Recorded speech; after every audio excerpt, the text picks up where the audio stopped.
다음에는 지금 영성을 하나의 형성 단계로 봤다면 전 다음에서 영성의 그 독특함의 관점에서 독특성, 유니크니스의 관점에서 영성을 접근해 보고자 합니다. 하나님께서는 우리 각 사람을 굉장히 독특하게 지어주셨죠. 이 세상엔 70억의 인구가 있지만은 70억의 인구를 다 다르게 독특한 존재로 하나님께서 지어주셨습니다. 그래서 우리가 독특한 존재로 지어받았기 때문에 우리가 우리 자신의 삶을 살아가는 방법이라든지 다른 사람들하고 관계를 맺는 방법이라든지 심지어는 하나님하고의 관계를 맺는 그 방식에 있어서도 각 사람이 독특한 방식으로 그렇게 하나님과 관계를 맺고 있다는 것입니다.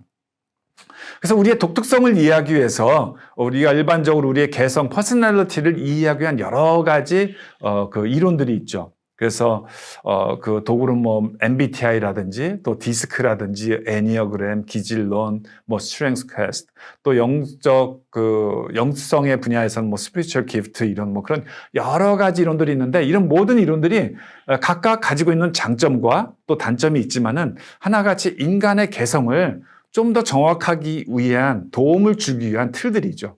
그래서 이런 틀로 우리 자신을 규정해서는 안 되지만은 이런 틀들을 통해서 내가 어떤 사람인지, 내가 다른 사람들하고 어떻게 협력해 나가는 사람인지, 또 다른 사람은 어떤 사람인지, 또 내가 다른 사람들을 지도할 때에 그 사람들이 어떤 사람인지를 잘 이해하고 지도하는데 굉장히 도움이 될 수 있는 것이 다양한 개성의 이론들입니다. 그런데 이제 아까 말씀드린 것처럼 우리가 하나님하고 맺고 있는 그 관계에 있어서도 각 사람이 굉장히 독특하고 거기에도 어떤 유형이 있는 것을 우리가 볼 수가 있습니다. 우리가 잘 알고 있는 빌 하이번 목사님이 그의 설교 Leaders Pathway라는 설교에서 사람들이 하나님하고 맺고 있는 관계가 대체적으로 이런 7가지 유형이 있지 않은가 이렇게 제시를 하였습니다. 그래서 첫 번째는 관계적인 길, 두 번째는 지적인 길, 세 번째는 섬김의 길, 네 번째는 묵상의 길, 다섯 번째는 활동가의 길, 여섯 번째는 자연주의자 창조물의 길, 일곱 번째는 예배자의 길. 그래서 우리가 다 하나님을 사랑하고 또 하나님께 가까이 나아가고 싶어 하는데 우리가 하나님하고 맺고 있는 관계에 있어서 각 사람마다 여기에서 자기한테 편한 그러한 방식이 있다는 것을 이야기하고 있는 것입니다. 첫 번째 그 관계적인 일을 보면요. 몇몇 사람들은 혼자 하려고 하지만은 잘 안 되고요. 그들은 다른 사람들과 연결되어 있을 때에 그 하나님과의 관계를 잘 맺는다는 것이죠. 그래서 혼자 기도하는 것보다는 같이 기도하고 혼자 성경을 보는 것보다는 같이 성경을 묵상하고 쉐어링하면서 그 속에서 하나님의 음성을 듣고 또 하나님의 뜻을 깨닫는 뭐 그러한 영성 유형의 특징을 가진 분들이 관계적인 길입니다. 두 번째 영성 유형은 지적인 길입니다. 그래서 어떤 일이 발생하기 전에 마음이 완전히 활동해서 분석적으로 도전받아야 되고 마음과 의지는 그들이 확신되기 이전에 움직이지 않습니다. 그렇지만 일단 확신이 되면 움직이는 사람들로서 뭐 예를 들어서 루터나 칼빈이나 바울처럼 이런 분들은 굉장히 지적인 활동, 신학적으로 체계적으로 그 하나님의 뜻과 경륜을 이해하는 것을 통해서 하나님의 사랑을 깨닫고 하나님께 대해 확신하고 믿음으로 나아가게 되는 그 인텔렉츄얼 활동이 영성에서 중요한 부분을 차지하고 있는 분들이 이 지적인 길입니다. 그래서 세 번째로 섬기는 길은 조용히 일관성 있게 하나님의 나라 안에서 일을 하고 하나님하고 친밀한 느껴질 때 그들은 섬기고 행동하는 그러한 분들이 섬기는 길이고요. 그 다음에 묵상의 길, 묵상의 길. 사실 우리 개신교 전통에서 이제 묵상의 길은 많이 좀 이렇게 소외되었었지만 최근에 개신교 안에서도 이제 묵상의 길, 이러한 묵상을 통한 그 하나님께 나아가는 어떠한 그러한 영성 유형이 많이 관심을 받고 있습니다. 자, 활동가의 길은 주로 행동하는 사람들로서 그들은 그들의 인내의 한계까지 몰고 가는 그런 도전적인 환경 속에서 일하고 하나님을 위하여서 또 교회를 위하여서 큰 여러 가지 활동과 프로젝트들을 벌이는 그러한 일들을 통해서 하나님과 영성 관계를 맺고 있는 뭐 무디라든지요, 웨슬리라든지 그러한 분들이 이제 활동가의 길의 영성이라고 볼 수가 있습니다. 제가 연구하고 관찰한 바로는 우리 임동선 목사님도 여러 가지 영성 유형에 해당되지만은 특별히 이 활동가의 길, 활동가의 그런 영성 유형을 가지고 있지 않은가 그런 생각을 해보았습니다.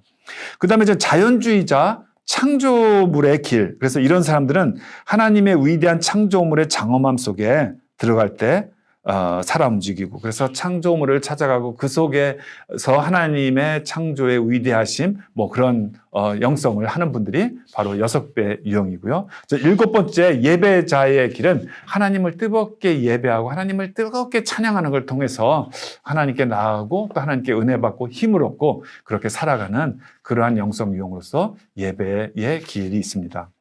제가 대체적으로 이렇게 7가지로 간단하게 설명을 해 보았지만 여러분들께서도 자기 자신을 생각해 보면은 나는 여기에서 나의 영성 유형은 이런 것 같다. 이렇게 생각을 해볼 수 있으실 것 같아요.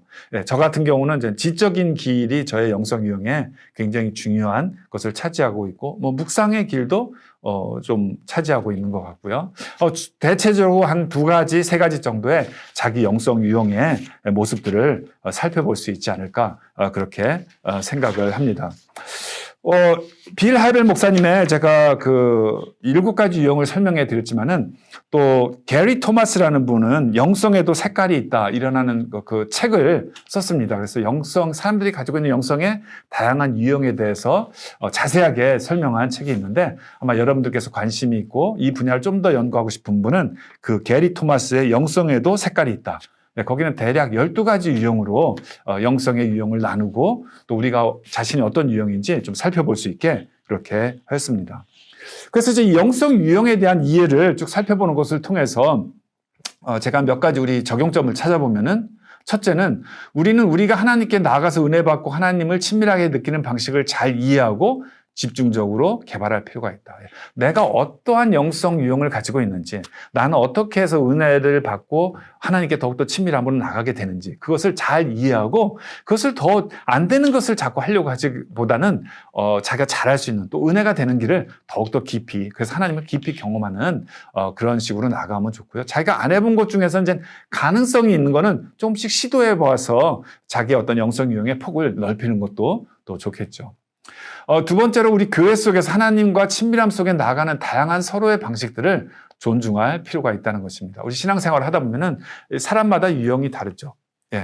저 같은 경우도 저가 좀 지적인 길이고 또 어떤 신학 책이라든지 또 성경에 대한 주석이라든지 이런 것을 통해서 은혜를 받고 힘을 받는다면은 저의 집사람은 저의 아내는 이 관계적인 길인 것 같아요. 사람들과 같이 기도하고 같이 쉐어링하고 만나서 교제하고 이런 것을 통해서 하나님께 깊이 또 함께 기도하는 것은 깊이 나가는 그런 모습을 보게 되는데 이렇게 다른 유형들을 어떤 것을 옳고 어떤 것이 틀리다 내 것을 강요하기보다는 서로를 존중하고 서로의 그 다양한 영성의 모습을 존중하는 것을 통해서 우리의 영성 생활을 풍성하게 해나갈 수 있지 않을까 그렇게 생각하고요. 3번째로 특별히 우리가 지도자의 위치에 서 있을 때 우리 자신의 영성 유형을 다른 사람들한테 프로젝션 하기보다는 다른 사람들의 영성을 지도하고 도와줄 때 그 사람의 독특성, 그 사람이 어떤 식으로 은혜를 받고 또 하나님께 친밀하게 나가는지를 우리가 잘 알고 배려해 주는 것이 영적 지도자의 중요한 특징이라고 볼 수가 있을 것입니다.